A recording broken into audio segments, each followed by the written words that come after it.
Mausbein allein bin ich im Wald gestanden. Ich habe mich umgedreht und da habe ich es gesehen. Durch den kahlen Wald ist es auf mich zugestampft. Das riesige Rotmonster.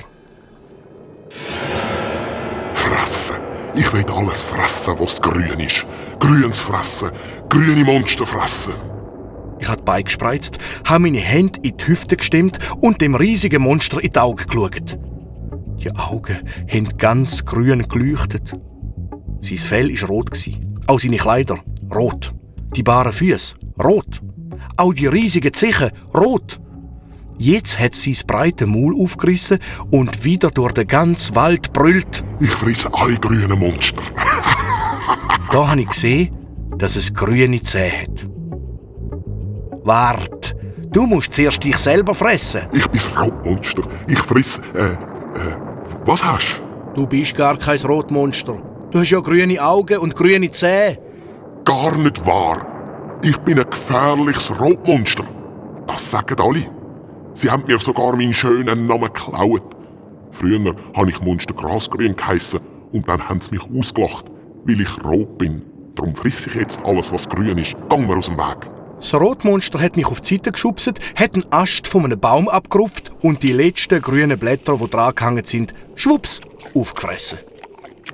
Wo mich das Rotmonster so weggeschupft hat es mich mit seinem Ärmel am Ohr verwünscht. Glitschig und klebrig war es. Und genauso rot wie... Ich habe mir mit der Hand die Farbe vom Ohr gewischt. Die ganzen Finger sind rot. Ich habe sie abgeschleckt und wirklich. Genau, was ich vermutet habe. Ketchup. Immer noch hat es durch den Wald gehebt. Grünes Fressen. Alle grünen Blätter sind fort. Jetzt friss ich noch die grünen Monster. Friss dich doch selber. Du bist gerade so grün wie die anderen auch. Ich bin ein Rotmonster, du kleiner Zwerg. Bist du eben nicht. Du bist grasgrün. Mit Tomatensauce dran. Das ist nicht wahr. Moll, eben ist es wahr. Nein. Moll. Und dann ist das Monster auf den Boden gehockt und hat angefangen zu brüllen. Grüne Tränen sind ihm aus den Augen gekullert. Sie sind über seine Backen gelaufen und haben die Rotfarbe weggeschwemmt.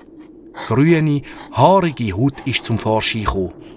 Jetzt bin ich sicher gewesen, wie ich dem Rotmonster, wo eigentlich Grasgrün geheissen hat, kann helfen. Aber es hat mir gar nicht zugelassen. Es hat nur gebrüllt und geklagt. Alle haben mich nur ausgelacht. Rotmonster haben sie mir nachgerufen. Ich habe alle grünen Blätter gefressen, dass ich wieder grün werde. Aber nichts ist passiert. Nur, dass ich so furchtbar gewachsen bin. Jetzt hat mich niemand mehr gern.